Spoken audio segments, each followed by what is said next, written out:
Dvoress' turn to go deep into this tank, staring his man down. Ren Lin, very animated, unusual circumstances, but game face on in this pot, not breaking that stay into the middle of the board, giving away nothing. It's not often that you see Daniel pained by a spot like this. All right, guys, how are we doing? Myself and Randy are here to break down a very interesting pot that took place in our 50k Diamond High Roller. With just 3 left, it was Santosh Suvana with way over half the chips in play, Randy. He elected to fold the button, and that left Daniel Dvoress and Ren Lin, who had the rest of the chips kind of evenly split between them, but Ren a little bit more. Daniel limped in the jack of clubs, not surprising, off what was 20 blinds. Yeah. And then Ren is the one who kind of took this pot out of line, maybe.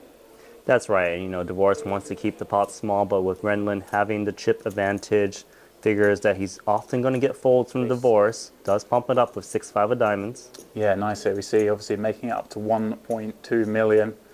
And again, Randy, Daniel Dvoress has limped this kind of hand in because it allows him to call these raises right. And contain the pot with this jack 8 of clubs. You know, it plays well post flop. Doesn't have an inflated pot where maybe all the chips get in likely post. Yeah, well, he did elect to make the call.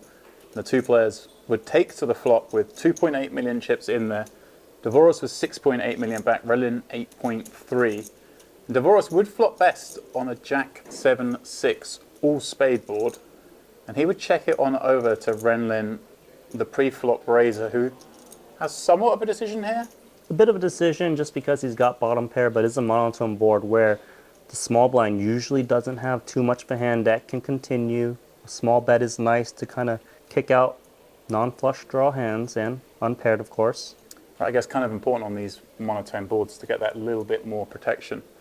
And he did eventually bet 700k, which, again, Dvoress, top pair. It's like a pretty good hand, right, in this blind-on-blind encounter. You got top pair, and, you know, it is a monotone board. You don't have a spade in hand, but you're looking to continue and try to check this down if possible. Maybe go for value if it's a low card situation. And it's Ren Lin. And it's Ren Lin. You can't fold. Want to lay him some bait. Daniel Dvoress did, of course, then therefore make that call, swelling the pot to 4.2 million. The turn was interesting.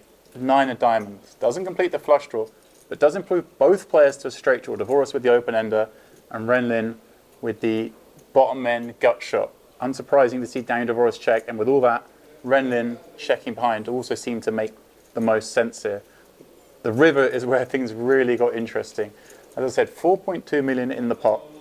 Dvoress would see a disastrous card on the end. It looks like an innocuous 6, doesn't it? The 6 pairing. His top pair looking great, and I guess desperate to look for some value. Of course, and he's going to expect not too many 6Xs to even bet the flop or even raise pre-flop. He's also not going to expect his opponent to have a flush to check back the turn. So, in his eyes, the jack is good and try to get some value. Yeah, it looks super nutted for exactly those reasons. 4.2 million in there. He had 6.1 back and elected to bet 2.8. Remember, with 3 left, huge ICM considerations, albeit the 2 shorter stacks battling out.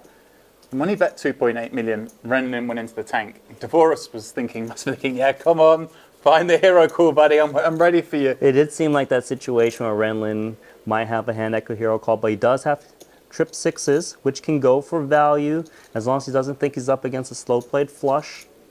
Yeah, well, exactly. That's what he decided in the end round. Exactly that. Like, okay, Dvoress can, of course, have some flushes, but a 6 is just way too strong here. And after a long tank, he did spring his trap, which for Dvoress was like a little sick in the mouth. And you can see that Dvoress is pained by decision with top pair. Did not expect the jam to come on the board pairing 6. 6X unlikely, although it is here. You know, flush is unlikely. Even straights, they would often bet the turn. So then it comes down to, is my man willing to just put me to the test because we're final 3 remaining? Randy, again, it's Ren Lin. We know he's capable, right? There's a Ren Lin factor, and yeah, so many time banks used in this hand. Right, and a facet that if Dvoress is correct and folds, he's still only got 3.3 million, right? At this point, Ren would have 14.5, Santosh with 19. He'd have a mountain to climb from there. So Does that factor in a little bit to wanting to call? It definitely does, because if there was another short stack out there, maybe preserving your stack and trying to outlast to get those big pay jumps is at play. But here it's just these final three, and if he folds, you know, he's just looking a big uphill climb. Yeah, well, eventually he would, of course, make that call. Ren Lin, of course, happy it wasn't a snap call himself. These guys both went a little thin, but it would be Daniel Dvoress busting it in third, courtesy of that Ren Lin rivered 6. Of course, Ren wouldn't be able to close it out from there. As we all know, Santosh Sivano took down the bracelet, beating his friend heads up a little later.